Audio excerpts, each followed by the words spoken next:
Welcome to Daily Wisdom, Walking the Path with the Buddha, a podcast shared by David Roylance. This podcast is dedicated to guiding you to completely eliminate the discontent mind and the suffering it causes by attaining enlightenment. Learn and practice the teachings of Gotama Buddha that will guide you to fully attain a peaceful, calm, serene, and content mind with joy.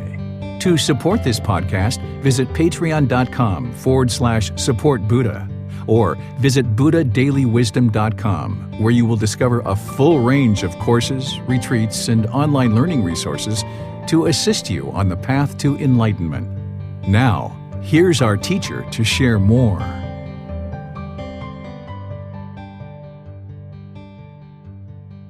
Sawadee Kap. Hello and welcome to Daily Wisdom, Walking the Path with the Buddha. Today's our day to do Breathing Mindfulness Meditation together. We're finishing out this series of the group learning program. We've been meeting here on Sundays and Wednesdays for the last 7 months, studying the teachings in this book, Developing a Life Practice, The Path That Leads to Enlightenment.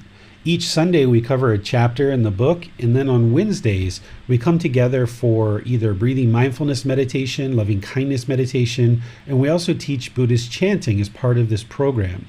We've got this Wednesday and one more Wednesday before we finish out this section or this iteration of the group learning program. And then starting on September 1st, we're going to be starting all over from the beginning. So this is an excellent time to join and just kind of join a couple of these last classes just to kind of get in the habit of meeting together. And then when we start on September 1st, we're going to be starting from the beginning and helping you learn all the teachings of the Buddha and helping build up your practice.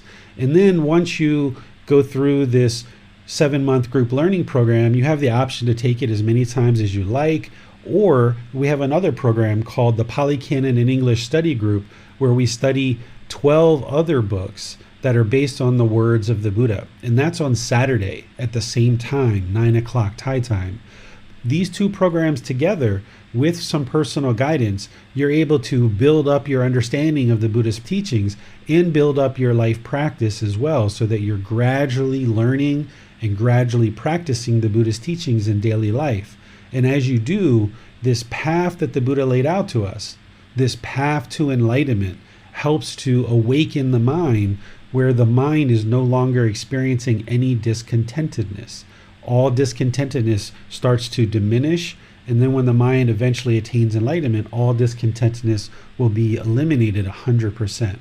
But that's gradual training, gradual practice, and gradual progress that you'll start seeing those results. So that's why these classes are just shared gradually over the course of several months and perhaps several years for a lot of people. You're going to need to learn.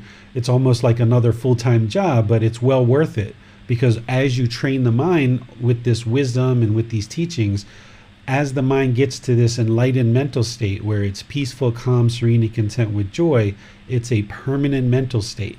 Your mind will never go back to experiencing anger or frustration or irritation or annoyance or guilt or shame or fear or shyness or boredom or loneliness or any of these other discontent feelings again. So thank you all for joining for today's Breathing Mindfulness Meditation session. The way that we do these is I do some guidance just to kind of help you get into Breathing Mindfulness Meditation. And then afterwards, we'll open things up to any questions that you have related to meditation or anything else about the path to enlightenment. In the early parts of this program, I teach you from the beginning of how to do meditation, why you're doing it, and all these other aspects of this practice. But then in these classes, we just go right into meditation and actually do it. So if you haven't yet learned all the other teachings that I share related to breathing mindfulness meditation, when this program restarts, you'll be able to build up your practice and get a much deeper understanding of why we do what we do and how this is part of the path to enlightenment that the Buddha shared with us. But for right now, let's just join together as a community to encourage and support and motivate each other by doing meditation together. You're welcome to pull up a cushion or a chair. There's also lying or standing meditation. Just make your lower body comfortable, and your hands and your arms should be in your lap if you're in the seated position. There shouldn't be any tension in the lower body or in the hands and the arms. They should just be completely relaxed. The upper body should be erect, because when you engage the muscles and keep your body erect, not real rigid and not slouched, but just keep it alert and attentive, this keeps the mind alert and attentive during the meditation, which you need because the mind needs to do work during the meditation. And keeping your upper body erect will ensure that the mind stays active and attentive during your meditation. Once you've got the body in position, just close the eyes. Start breathing in through the nose and out through the nose. Just take some nice natural breaths.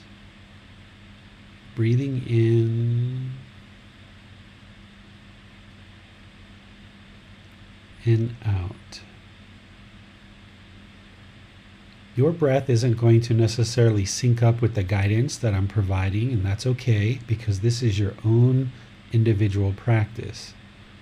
The guidance I'm providing is just to help you along.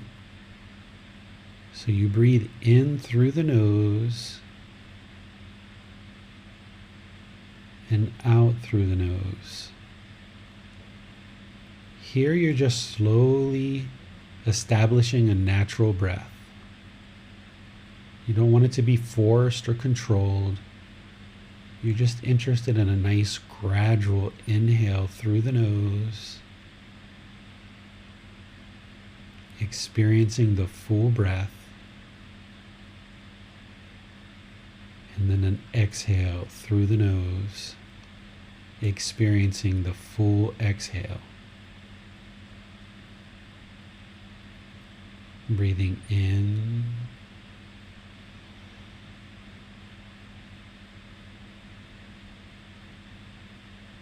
and out.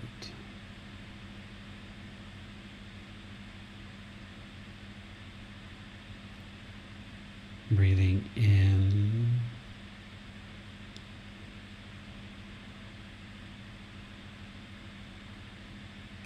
and out.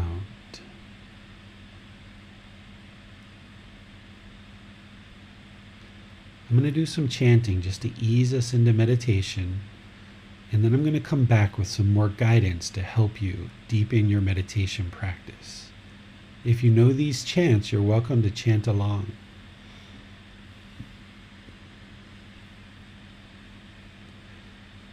Arahang Samma Sambuddho Bhagava Bhutang Bhagavanang Abhivateyami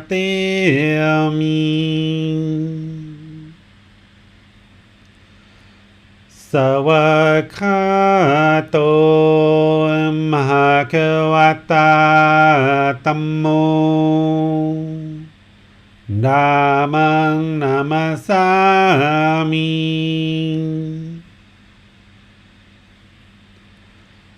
Supatipano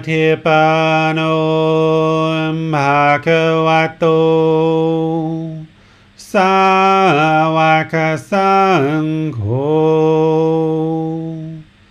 Saṅghang Namami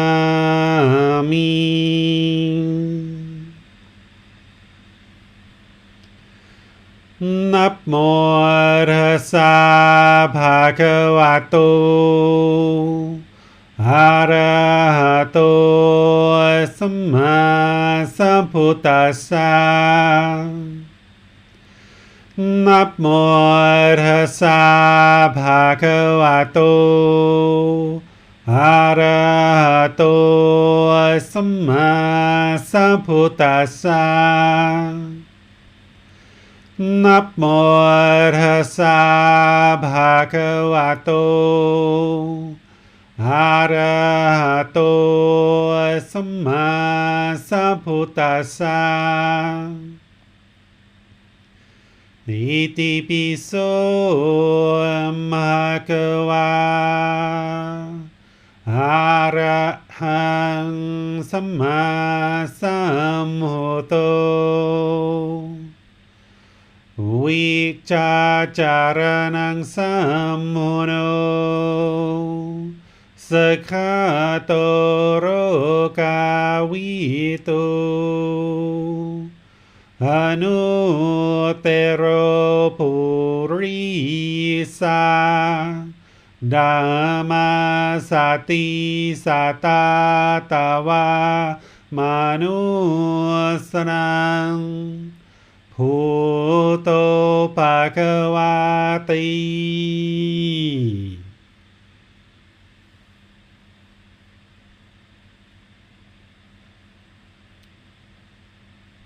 Okay, you should be breathing in through the nose and out through the nose. A nice, natural, consistent breath, not forced or controlled, experiencing the full breath on the inhale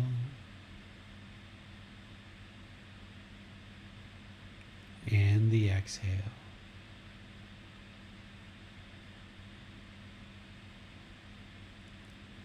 Breathing in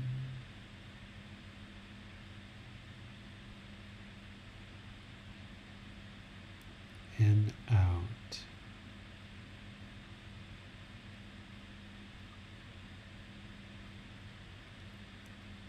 Start bringing the awareness of the mind to the breath, the sound of the breath, or the sensation of air moving into the nose. Fixate the mind on the breath. Breathing in and out.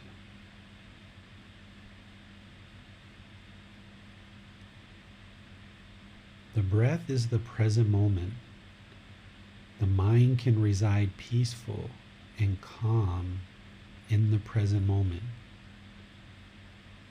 So we're training the mind to come into the present moment by fixating it on the breath. The breath is the present moment. Breathing in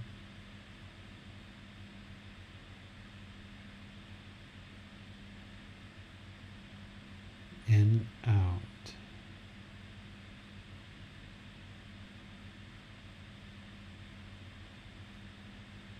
Breathing in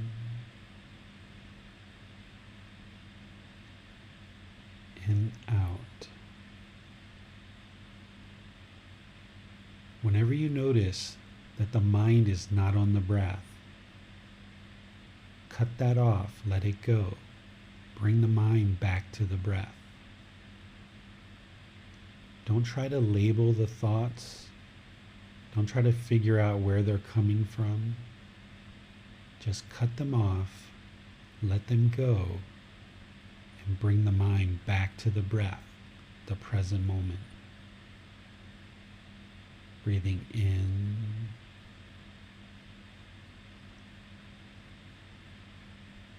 and out.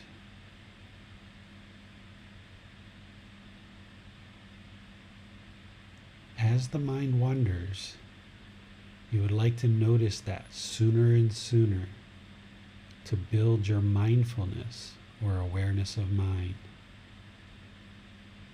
And then you'd like to make it easier and easier to cut it off and let it go, eliminating craving, desire, attachment, the mind clinging to thoughts. Just let them go and come back to the breath. Breathing in and out.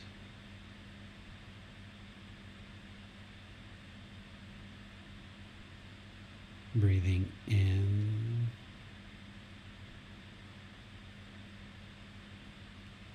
and out.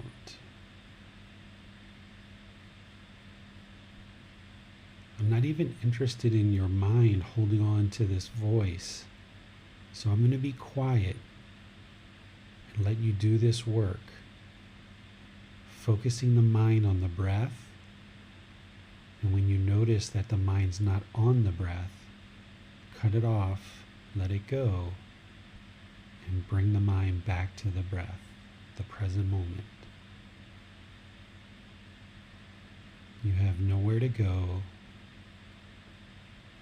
There's nothing to do. No one needs you right now. Just focus on the breath. Breathing in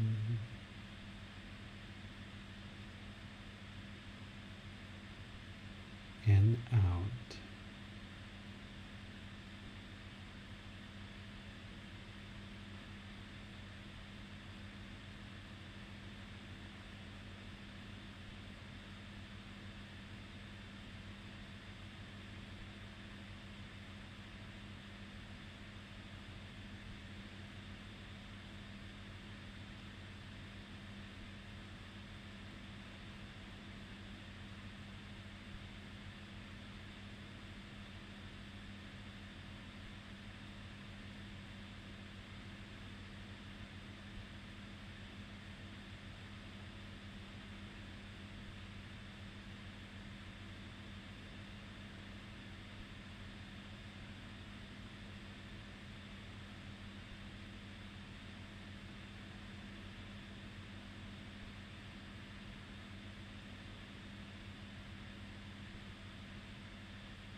อะระหังสัมมาสัมพุทโธภะคะวาพุทธังภะคะวันตังอะภิวาเทมิสวากขาโตภะคะวะตาธัมโมธัมมังนามัสสามิสุปฏิปันโนภะคะวะโตสาวกสังโฆสังฆังนามามิ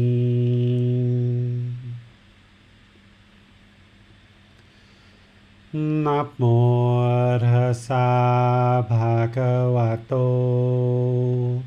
อะระหะโตสัมมาสัมพุทธัสสะนะโมตัสสะภะคะวะโตอะระหะโตสัมมาสัมพุทธัสสะนะโมตัสสะภะคะวะโตอะระหะโตสัมมาสัมพุทธัสสะอิติปิโสภะคะวะอะระหังสัมมาสัมพุทโธวิจาจารณังสัมพุโนสัคขะโตโรกาวิโตอนุเตโรภูริสาธัมมาสติสัตตาตาวามานุสนังพุทโธภะคะวาติ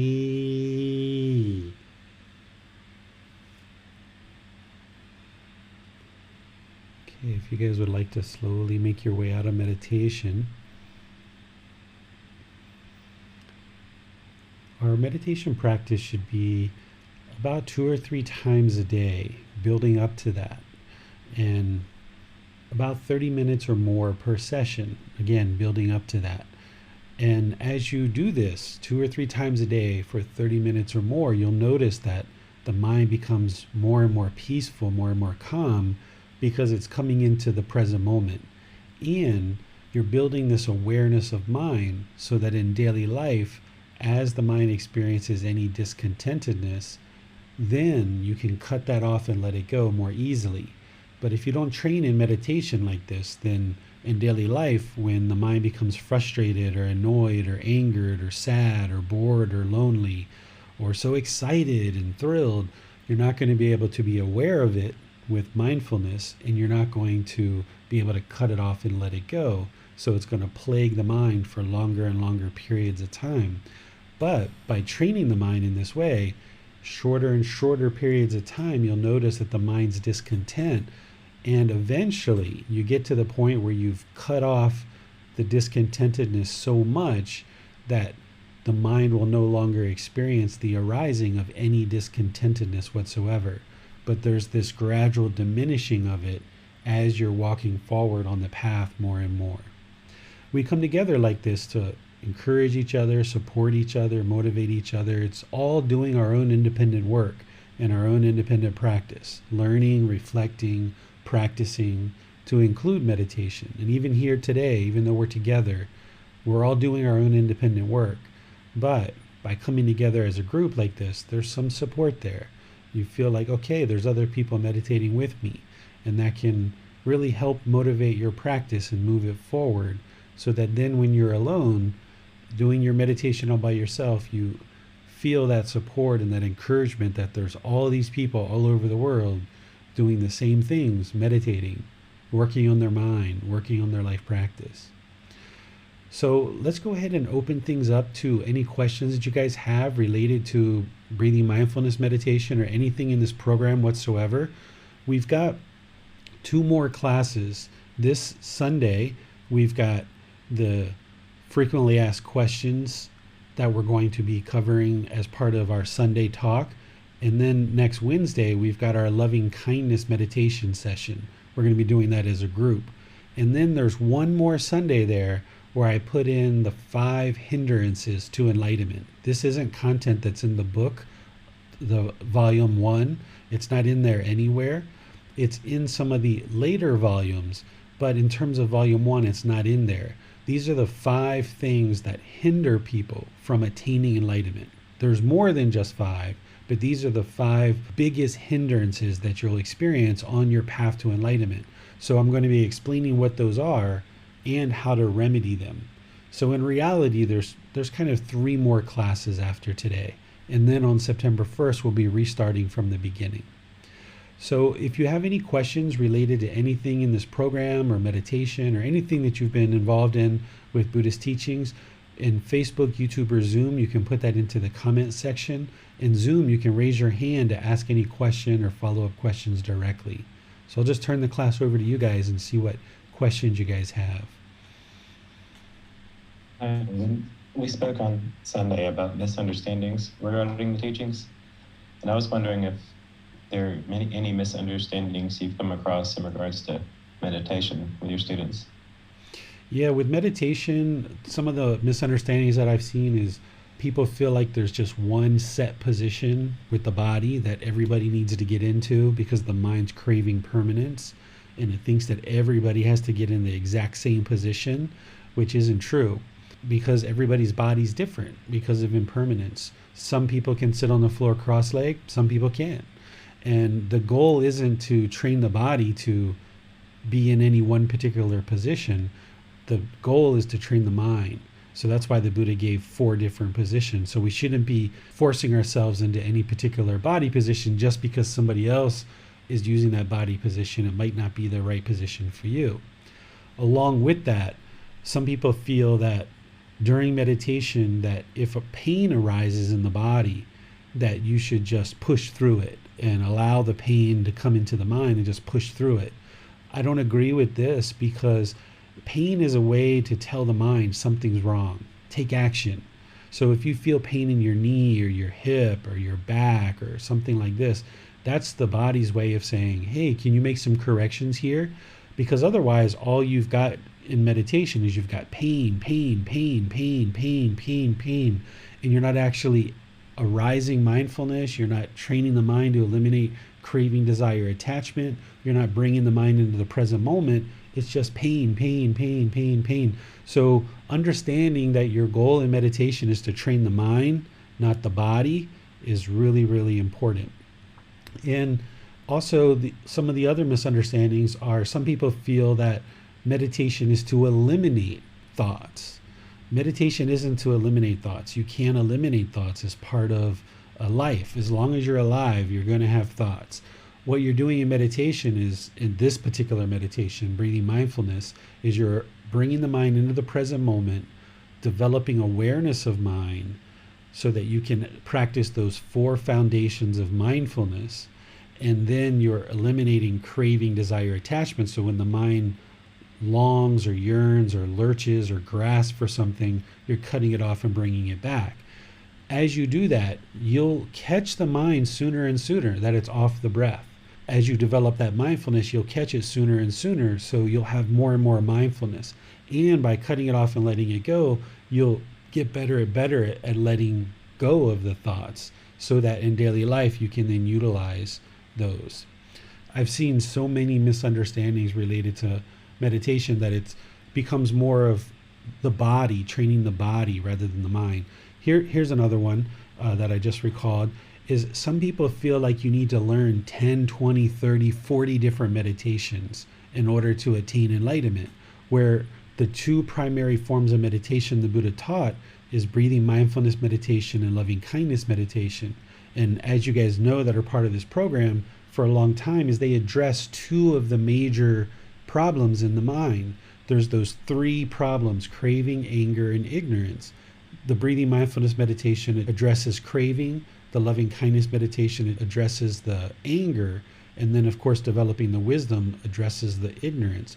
But because the mind has craving and it's chasing the objects of its affection, and it thinks that the next shiny object is what's going to satisfy the mind can actually have craving to add all these meditations.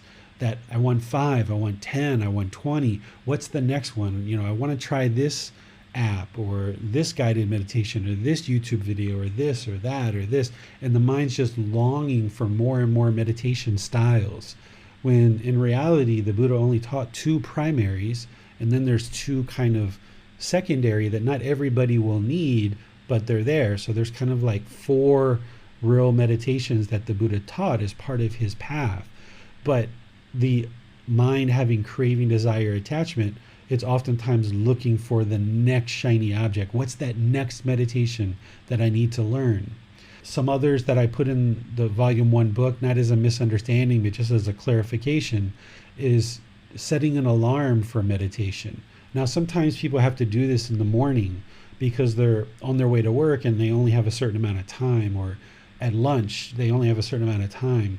But wherever you don't need an alarm, it's best to not use an alarm, because then the mind isn't longing for, is it time yet? Is it time yet? Is it time yet? You're just getting rid of that whole thing, and you're just focused on training the mind. And you can soak into the meditation. And then if you're getting a lot of benefit and the alarm goes off, then you could have gotten longer. So by just getting rid of the alarm, you won't have that longing for it, and you won't be disturbed if you're deep in meditation and it just happens to be the time that you preset. Another misunderstanding that I see is people think that their meditation is to influence or change other people rather than influencing your own mind.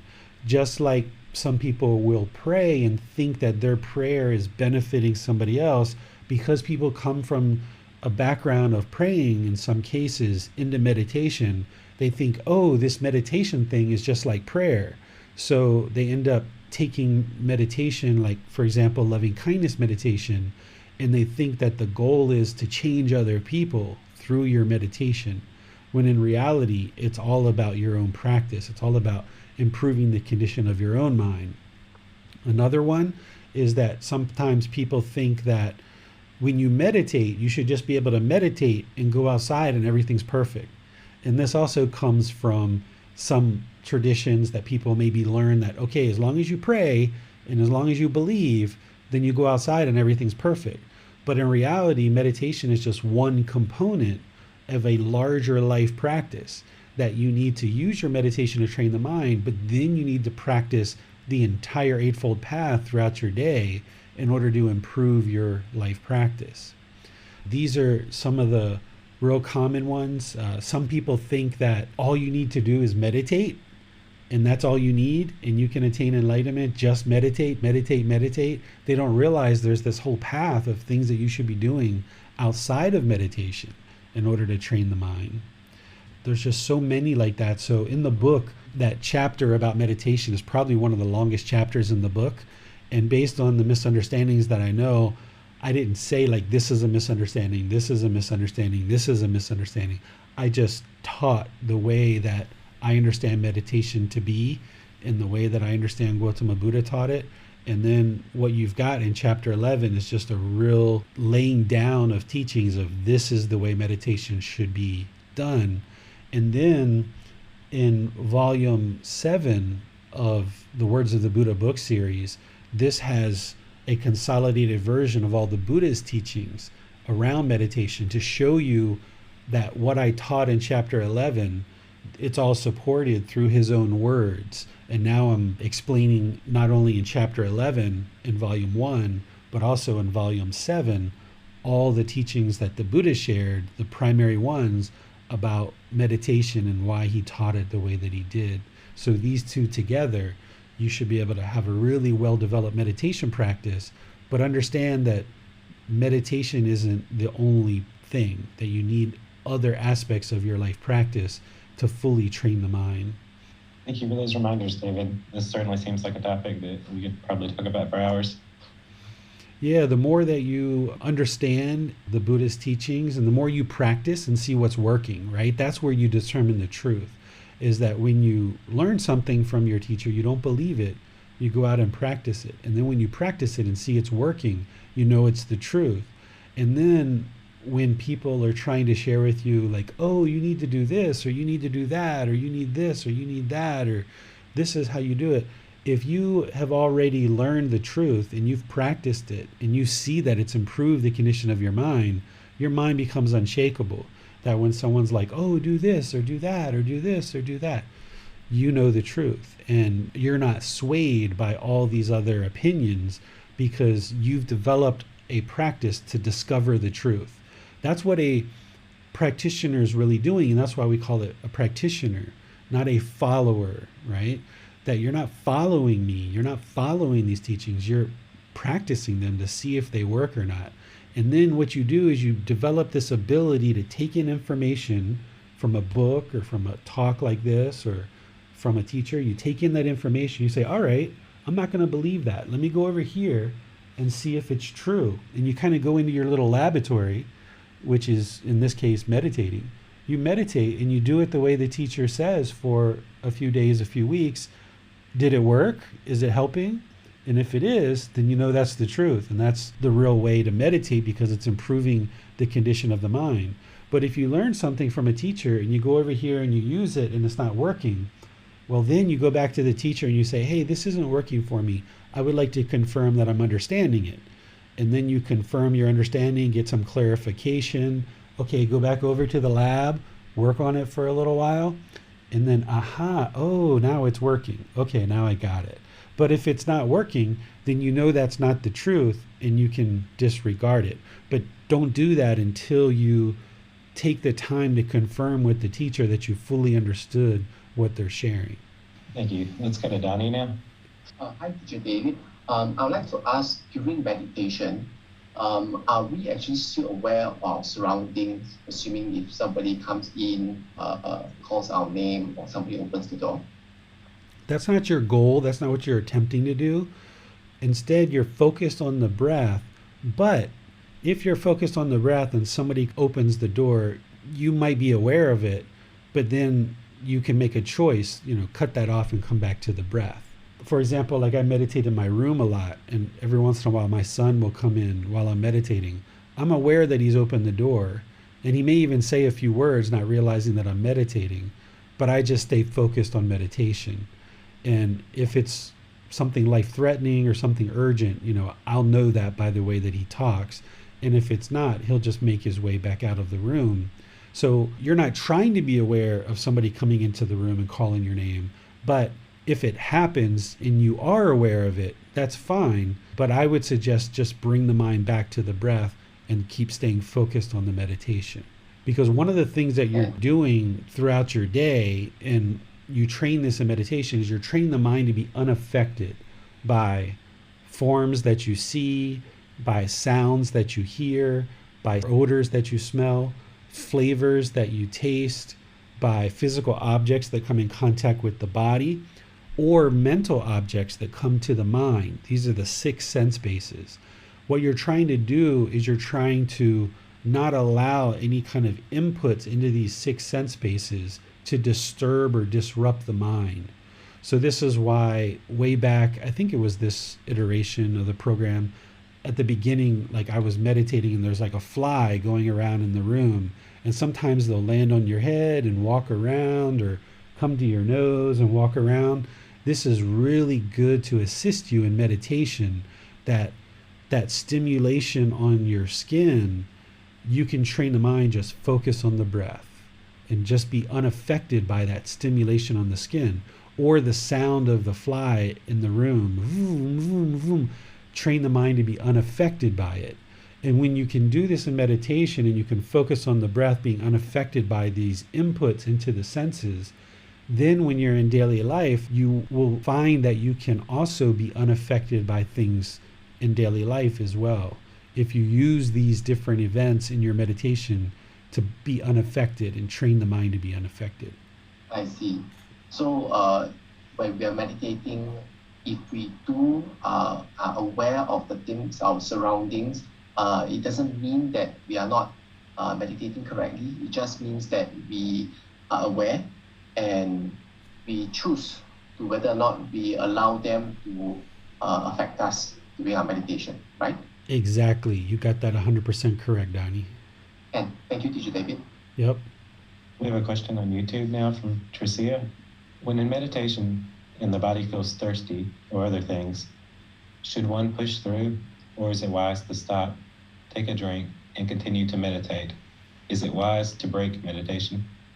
You can do that either way, and this connects to Donnie's question too, is it's your choice of how you decide to do that.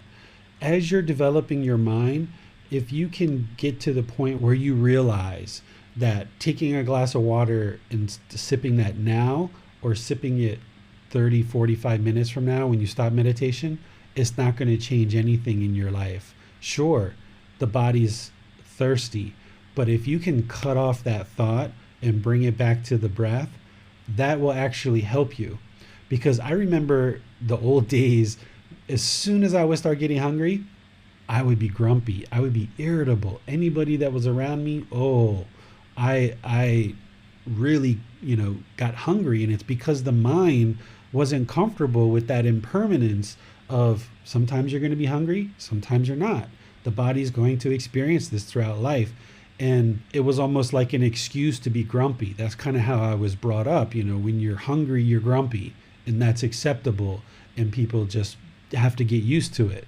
But in reality, that's that unenlightened mind. That's that animal consciousness. "Rah, I'm hungry. Yeah, give me some food."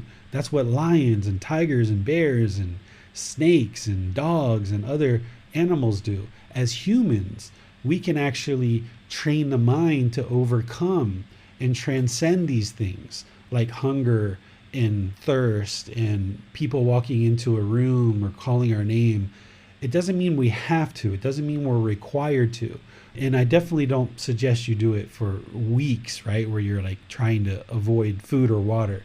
But during meditation, if a little bit of thirst arises and you can train the mind to let go of that and stay focused on the breath, that's really helpful for the mind. It's really beneficial that you can then, if you're in a car and say one of your colleagues or your friends are driving and you're thirsty, okay, I can wait 20, 30 minutes until we stop up the street. I don't need to put pressure on my friend to stop because I'm thirsty right now. Not giving in to everything that the body or the mind wants is good. It can train the mind to transcend and overcome some of these things. And you can decide, when's the right time to do that and when's not. Because obviously, if something life-threatening was going on, you need to break your meditation and go handle that. But if it's not life-threatening, I don't suggest somebody break their meditation. I suggest staying in your meditation as long as it's not life-threatening or super, super urgent. Like I've had my son walk in before and he said, "Dad, I need you to take me to school. Mom's already gone and I don't have anyone to take me to school." And I had just started meditating, 3 minutes into it. Okay, I broke my meditation and go take him to school. That wasn't life-threatening, but it was still something that needed to get done right now. And then after I took him to school, I came back and did meditation. So you have to balance that for yourself, but don't feel the need to break meditation just because of some of the more simpler things that are going on, and train the mind to be unaffected and completely still during situations like when you're thirsty or somebody walks into the room or things like this. I have a question, David. I did a long drive yesterday, and it was on the freeway, and there wasn't very much traffic. It wasn't very mentally demanding. And I thought, this seems like a nice time to train the mind, but at the same time, it's not as though one can close the eyes and meditate in that situation properly. I was wondering if you have any advice on what we can do in that situation to train our mind and avoid being swept up in thought. Yeah, this is good, James. This is another misunderstanding. Like just understanding what is meditation. This is like something that people have trouble with. Sometimes people think if they're walking the dog, that's meditation, or if they're driving, that's meditation, or if they're going for a jog or they're gardening, this is meditation. Meditation is a purposeful, dedicated, active training session of the mind where you're either eliminating certain unwholesome qualities or cultivating certain wholesome qualities. So when you're driving a car, you actually can't meditate because you're driving the car. You can't do an active, dedicated, purposeful training session where you're eliminating certain unwholesome qualities and arising certain wholesome qualities. But you can practice singleness of mind. So while you're driving and you're looking at the road and then a thought of something else comes into your mind, you can then cut that off and let it go and focus on the road, right? This is how accidents happen. And this is the karma. This is the results of our decisions. When people haven't trained their mind and they're driving down the road, they're listening to some music, maybe they're on the phone or they're texting or they're thinking about certain things, they lose their concentration and therefore they have accidents. And some people end up dying in these accidents just because the mind isn't focused and having singleness of mind while they're driving. So one of the things that you can do is while you're driving, just stay focused on driving. If you're thinking about what's going on at home and what's going to happen when you get there and what you're going to eat when you get there and all these other things, you're not there yet. That's in the future. You don't even want the mind to be 15 minutes or 30 minutes down the road. You would like it to be right here in the present moment, focused on driving and only driving. And anything else that arises, just cut it off, let it go, and just focus on the driving. And this will refine the mind. So you're taking the work that you're doing in meditation and you're bringing it into your daily life in a task like driving. And then while you're driving, if you need to look in the rearview mirror, you look in the rearview mirror and right back to front and center, or you look to your side mirror. You look at that and you go right back to center. You don't try to look forward and look at your mirror at the same time because you know that it's not possible for you to focus on two things at one time. So it's better to just be very straightforward of, okay, I'm looking at what's in front of me. I'm looking at my mirror, back to what's in front of me.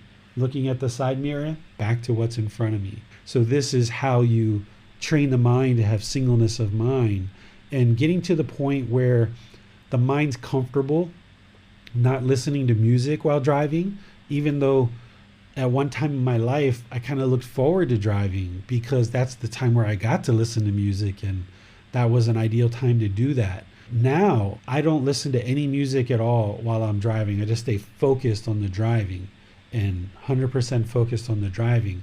And it took me time to kind of gradually work the music out of the drive, but I found that it creates more concentration and I can have more awareness while I'm driving when the music's not on.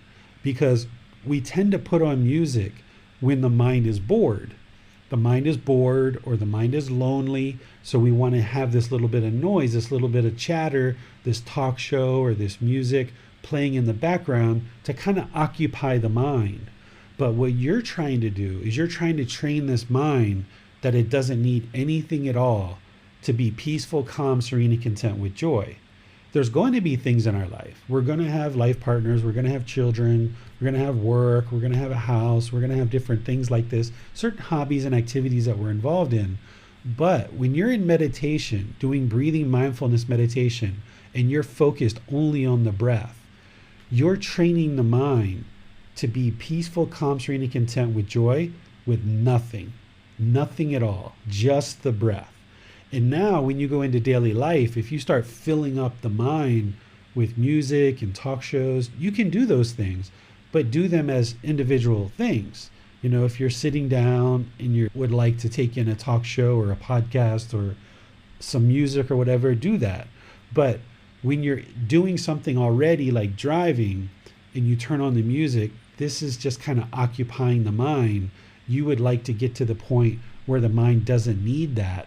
And it can be peaceful, calm, serene, and content with joy just by doing one thing at a time.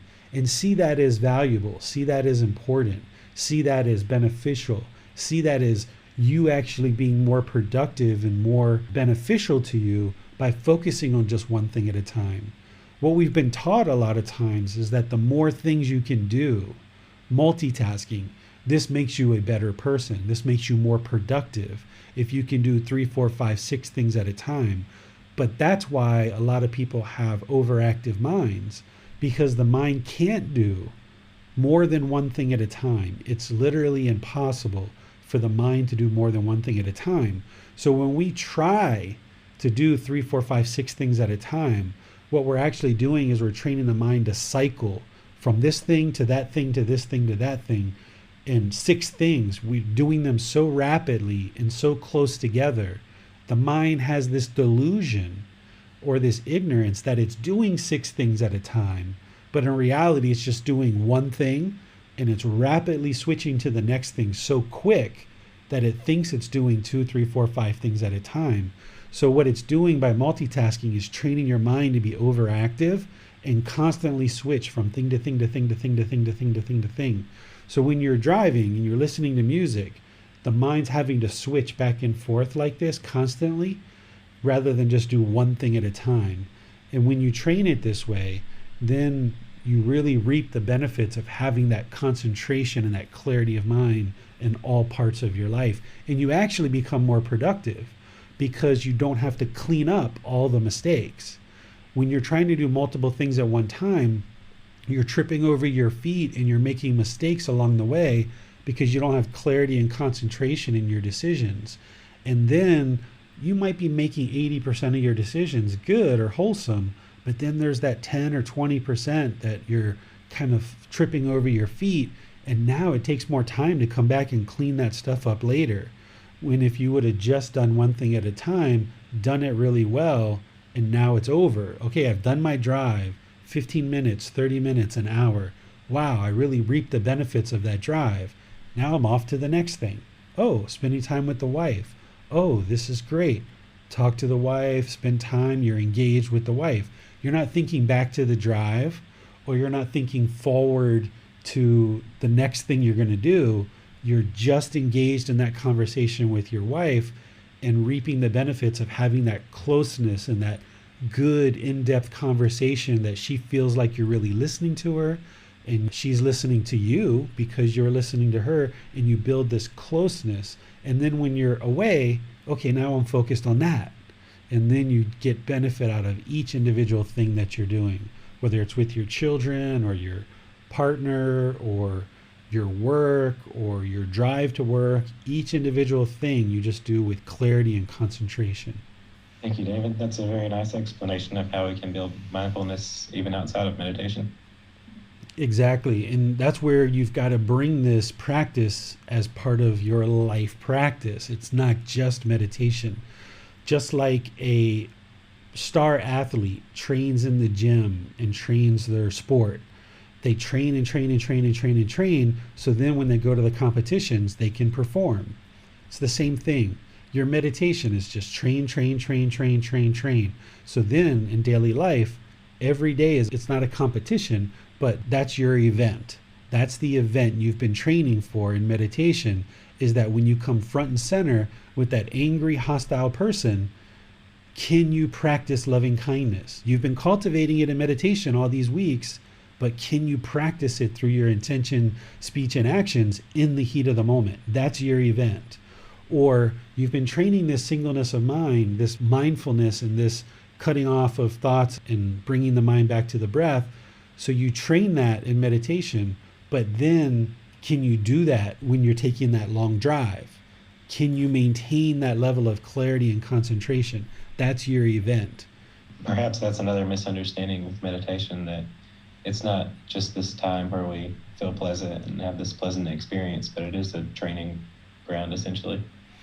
Yeah, so another misunderstanding is in meditation, people think that the mind should wander and you should wander around and you're supposed to have all these miraculous thoughts and kind of figuring out your life during meditation.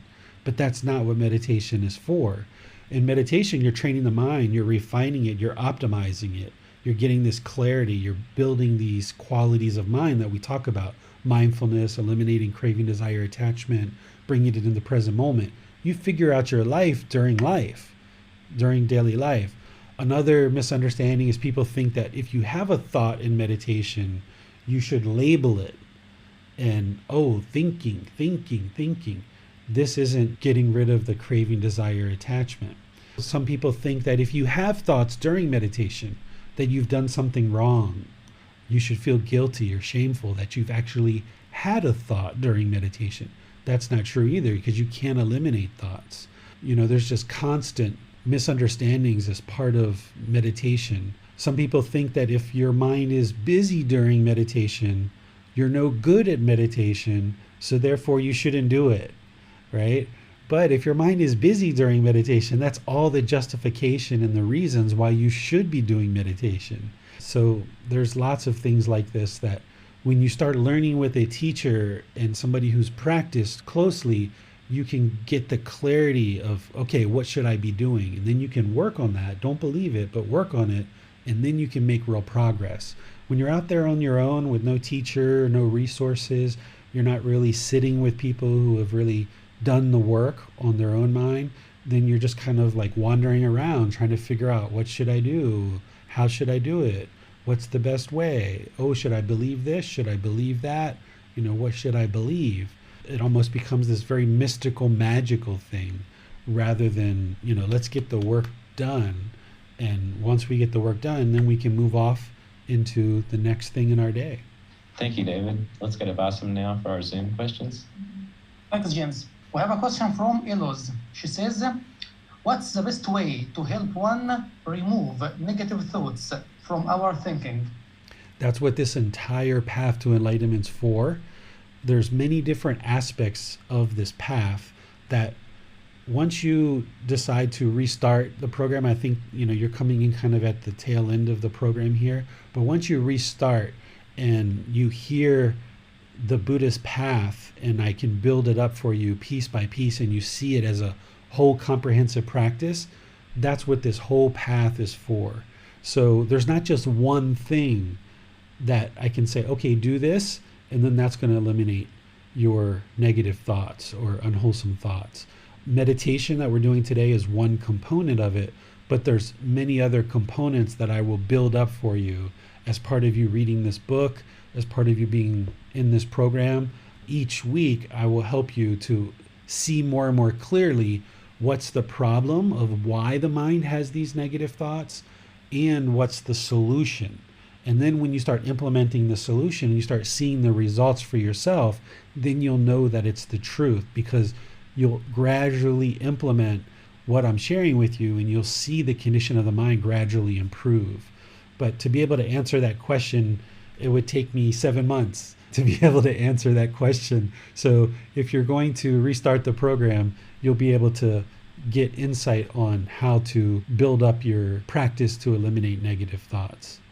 Holly says, I have been working on not multitasking, but finding that I do not have enough time to do everything that I usually do during my day. Over a few days, I fall behind with lots of things around the house not getting done. How can I catch up if I continue to do this? Okay, so what this is when a mind has craving, desire, attachment, and you have all these schedules and these plans, and you're used to, do this, and getting all this stuff done, your mind has become accustomed to, getting this whole list of things done, and that's what it feels good that, okay, I got my list done. And the mind is craving to do what it did before. And it feels like this whole list getting accomplished is giving you pleasant feelings. But when you were doing those things before and you were getting those things done, you weren't necessarily getting them all done in the best way. You were making mistakes along the way. You were having challenges. You're having difficulties. So you're not going to get the same amount, the same quantity of things done, but you're going to get better quality done. But as long as your mind is craving to do what it did in the past and getting a certain quantity of tasks done, then you're going to feel like what you're doing now is not enough, because you're used to getting these things done and now you're getting these things done. And you want to be here, but you're here. So it's still the same problem. The mind is craving what it used to do in the past. You have to shift your perspective and realize that it's not about getting this whole list of things done. It's about getting each task done with good quality. It's about the journey as opposed to the destination. Does that make sense, Holly? Your mind still wants to get 20 things done in a day, but that's not sustainable. That's the challenge. Okay, you got your hand up. You would like some clarification. Yes, that makes sense to me. I just feel like I'm just falling behind. I'm working really hard. I'm putting forth a lot of effort to just do one thing. Mm-hmm. And I'm just behind on everything. And it creates a little bit of discontentedness for me to know that I'm not getting everything done and there's no extra time for anything that I enjoy personally, which, is a craving, I guess, for myself to have time for myself. And everything feels equally as important. So it's difficult for me to find time for everything when I'm just doing one thing at a time. You're only falling behind because your mind has this preconceived notion that the craving that you were sustaining before and doing 20 things in a day, that's the bar. And if you're not at that bar, then you're falling behind. So you've set this delusion in the mind that this is the bar, and anything less than that, I've fallen behind. Rather than just throw all of that stuff out. Throw all of that stuff out.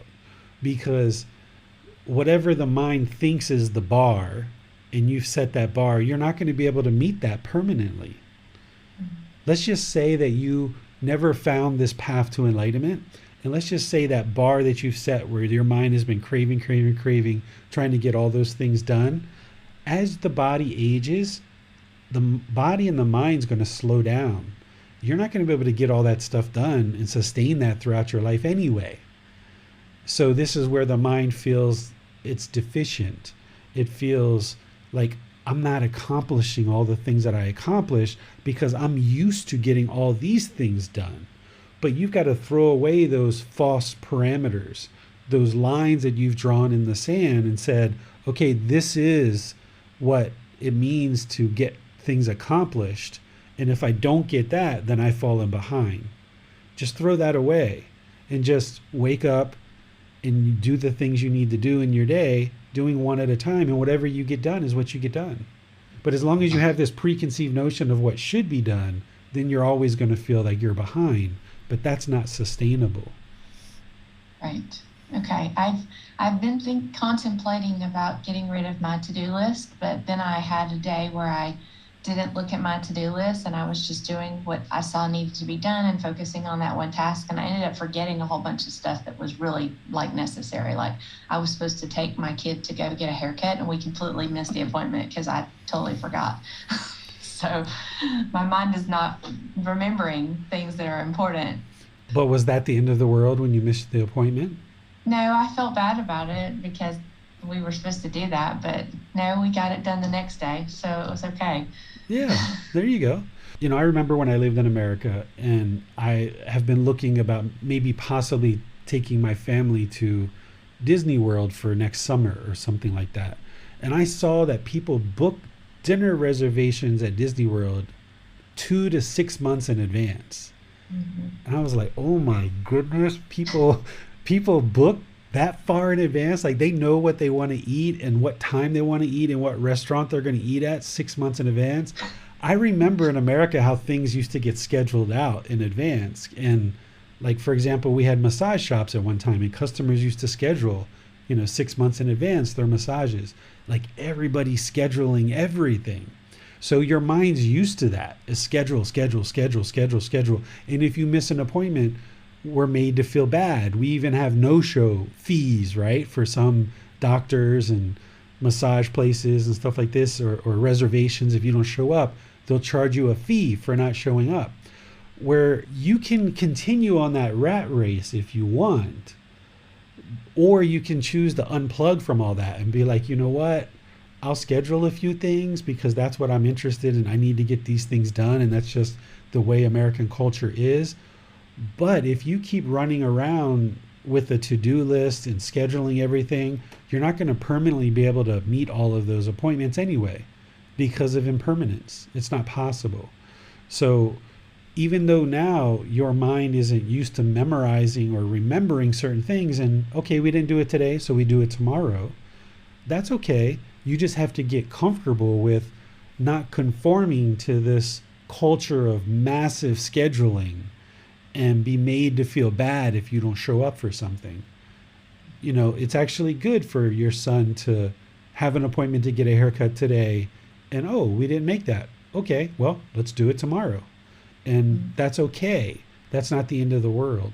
Yeah, I'm still working on it. It's difficult. I have a question related but a little bit different on multitasking, because that's what I'm working on right now. Would you consider multitasking if I was waiting and not doing anything, but just sitting and waiting, and I decide to read? Is that multitasking since I'm just sitting there waiting, or should I just sit there and think about waiting? No, if you're reading a book, you're reading a book. That's one thing. Okay. Even though I'm waiting, like I have to go pick up my kid from school now because school started 2 weeks ago. So I'm sitting in car line waiting, and it's usually about 30 minutes. And I'm like, I don't want to just sit. I want to be productive, but it's the desire to be productive. So it's kind of a conflict for me to know if I should just not do anything and just be waiting for him to come out of the building.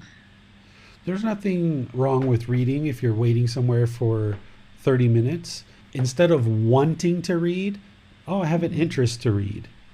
Because some days you might not have a book with you, or you might not have. I always have a book with me. I guarantee you there's going to be some day where you don't have a book with you. Or my phone. I read on my phone. Someday your phone's going to be dead and you're not going to have a book with you. I guarantee you. It's going to happen. So if you have the craving, desire, attachment to being productive and wanting to read, in that situation where your phone's dead and you don't have a book, you're going to be discontent. So you might be interested to train yourself once or twice or 3 or 4 times to just go there and wait and do nothing and be okay with that, and train the mind to just look around and observe and see what's going on and just be okay with that. And then other days, pick up your phone or pick up the book. So introducing some impermanence to the mind is actually really helpful, because if you think you might be craving to be productive and you've always got to have a book with you, then you should introduce some impermanence here as like, hey, this is something that I do all the time, which is read while I'm waiting for my son. Let me not read for a few times and see how the mind deals with that. And this is how you kind of test the mind and put it into situations that it otherwise might not be comfortable with, and you train it to be comfortable in that situation. Okay. That's challenging. I will try it. Yeah. Thank you. That's what you do, is you challenge the mind. This is what I call wringing out the water out of the rag, that you don't want to hold on to any kind of craving, desire, attachment, because it's just going to cause you discontentedness. So wherever you see the mind keeps wanting to do the same thing over and over and over and over and over again, you should introduce some impermanence into the situation. Thank you. You're welcome. We have a question from Uma now on Facebook. Can we talk to our mind during meditation, like identifying and planning our daily activities, following the teachings of Buddha? This isn't what you would like to do in meditation. Meditation isn't for you to kind of figure out things. If you're going to do that, you just sit somewhere and close your eyes and figure out life, or with your eyes open and figure out life. But that's not meditation. Meditation is a purposeful, active, dedicated training session where you're training the mind on various aspects of the Eightfold Path. So with breathing mindfulness meditation, one of the steps on the Eightfold Path is mindfulness, or awareness of mind. So that's what we're training for as one aspect of breathing mindfulness meditation, is we're arising awareness of mind and helping to establish those 4 foundations of mindfulness in the mind. We're also eliminating craving, desire, attachment, which is part of right view on the Eightfold Path. That's what we're doing, those 2 primary things. And then we're also bringing the mind into the present moment with this particular meditation. We're not trying to figure out life. We're not trying to make decisions. all that kind of stuff. We're just trying to cultivate these certain factors of the Eightfold Path through breathing mindfulness meditation. Then when we bring in loving kindness meditation, which we'll do next week, that's where we're bringing in loving kindness, this genuine interest in seeing all beings be well and be peaceful. And we're working to eliminate anger, hatred, ill will, resentment, and all the lesser versions of those things. And that is eliminating certain unwholesome qualities and arising certain wholesome qualities. That's that dedicated, active, purposeful training session. If we need to think about life and figure out our challenges and what potential decisions we might make, we do that outside of meditation. Thank you, David. Those are all the questions we have for today. Okay, so thank you all for joining today's class. There's plenty here for you guys to learn. And if there's certain questions you guys have that I can answer very easily like this, then I answer those. But like Aluz, she asked a question that takes a much longer time to be able to explain. There's many different facets of explaining the whole path. But the beauty is that you're in the right place. That if you, just like many people who have unenlightened minds, the mind experiences these negative thoughts. That's exactly what the path to enlightenment is. 4 is eliminating those arising of unwelcomed thoughts and training the mind to let those go.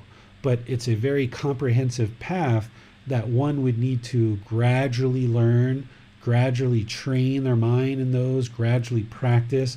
And then as you ramp your practice up more and more, fully understanding the challenges of the unenlightened mind and then implementing the solutions, you'll see the benefits and the results come about. And that's the beauty about Gotama Buddha's path, is that there's no belief here whatsoever, that you can see the truth as the condition of the mind is gradually improving. You can see the concentration and the clarity and the alertness and the focus come into the mind. And you know that you're making wiser and wiser decisions, because as you make decisions, you experience better and better results. And there's this challenge of the mind's used to doing things the way it used to do, like Holly was talking about. The mind's used to doing things a certain way, and it wants to keep doing things that way. But that hasn't been working. That's not sustainable. And now when you transition into doing things in the way that the Buddha taught as part of the path, the mind's not going to like it. The mind's going to struggle. The mind's not going to feel comfortable with it, because for 40, 50, 30, 20 some odd years, you've been doing things a certain way. And then even before this, in previous lives, the mind's been doing things a certain way, and it doesn't like this change that I used to get all these things done, and now I just get these things done. But you have to train the mind and recognize that what was going on before isn't sustainable, and what was going on before was leading to discontentedness. It was leading to the mind being discontent. So letting go of that and training the mind to be comfortable with getting 5 things done rather than 20, and just be content with those 5 and know that you've got them done with good, wholesome quality. That's where the mind can then be content. And sure, there's going to be things you forget along the way, and you're not going to remember a certain appointment. That's normal. That's impermanence. You're not going to always remember every single appointment. So getting the mind comfortable with this impermanence, that you can't meet every single appointment. You're not going to be able to. You might try, you might make an effort, but it's just not going to be possible. You try to get certain things done in your day, but it's just not going to be possible. And being content with training the mind in this way and letting go of the old habits of the past, as you do these things more and more, it becomes easier and easier. Bassam and I were talking before class about the English language. His knowledge of the English language far exceeds the knowledge that I have. He's an English teacher, and he was talking about past participles and simple past tenses and all of this stuff. I was like, Bassam, I was like, I don't even understand that stuff anymore. I was like, we learned it in school, and we had to learn it as part of writing and speaking and everything. But then once you start speaking, you kind of forget all those rules, and you just start speaking, and it becomes effortless. And I was saying, a non-native English speaker probably knows more about English than a native English speaker, because you guys have to learn all those rules and really ingrain them. But eventually, once we grew up learning the English language and ingraining all those rules in the mind, then eventually we just start practicing. We just start speaking, and it becomes so easy to communicate with people. Well, this path to enlightenment is the same way. As you're learning the first 6 months, the first year, the first 2 years, however long, your mind is going to be stuck. It's going to have to learn what is right view exactly. And how do I do that on a day-to-day basis, every single moment? What is right intention? Exactly. Learn it to the level of detail of, like Bossum knows English, past participles, simple past tense, all this other stuff. You have to learn the path to enlightenment, the Eightfold Path, inside, outside, backwards, forwards, as you ramp up your practice. And then more and more, it just becomes like speaking English. You don't think about the simple past participles and the simple past tenses and all that stuff anymore. You just speak English. The same thing. Now, for the next few years, you have to really dive in, roll up your sleeves, and really understand the path to enlightenment. And it's not going to feel comfortable at certain periods. But then as you get more and more used to it, it just becomes easy and so smooth that you just do it. You just do it, just like you speak English. You just do it, and it's so simple and so easy. So be patient with the mind as you learn and as you grow. We're coming to the end of this program. Don't think that, oh, it's the end of the program, so I should know everything by now, right? It's a 7-month program, so I should already be an expert in the path to enlightenment. I should already be enlightened. I've been learning this path for 7 months. Well, it took the Buddha 6 years to attain enlightenment, so it's going to take you a little while. So just because we're coming to the end of the program, don't feel like you should know everything perfectly. If you talk to James, he's done this program 3 times. Bossum, I think, has done at least 2. There's been some others that have done it. So each time you repeat this program, you learn more and more, and it soaks into the mind more and more. And eventually, over time, it just becomes so easy that it just becomes part of your life. It just becomes your life practice, that you would never think about talking harshly to somebody because you've been speaking gentle for so many months and so many different relationships, and you see that it's working to develop deeper and deeper relationships more and more. The mind would never even fathom going back to speaking harshly to people, because you've now purged all that from the mind, and you're no longer doing that. You're now practicing more of those 5 factors of well-spoken speech. But in 7 months, putting all this together, it took me a year and a half, 2 years just to write the book. So it's going to take people more than 7 months to understand the book and actually live this life practice. But as you do, you'll see more and more clarity, and it'll just become easier and easier. And you won't think about simple past participles and simple past tenses anymore. You just speak. You just do. You just live your life and enjoy life, because you now understand this better way of life that the Buddha taught. Not as a religion, but as a better way of living life through this practice of the Eightfold Path that eliminates discontentedness of mind. So on Sunday, we're going to be doing the frequently asked questions that I mentioned. I think there's about 11 of them there. You're welcome to read those before class if you like. And then I'm going to explain them and give you guys a chance to ask questions on them on Sunday. And then next Wednesday, we're going to be doing loving kindness meditation together, our last session of loving kindness. And then we're going to be doing that 5 hindrances on that following Sunday. So at that point, we'll have wrapped up this program, and then we'll be starting again, just continuing Wednesday and Sundays, sharing the teachings of the Buddha along this path and giving you guys a chance to ask questions. Remember, you can post on Facebook, you can ask questions in these online classes, you can send me a private message, or you can schedule a personal guidance session where we talk in Zoom one-on-one and give you a chance to really ask some individual detailed questions, get you a chance to know me a little bit and for me to know you, and then you can get some help along the way. So thank you all for your dedication to learning and practicing. Thank you for your questions.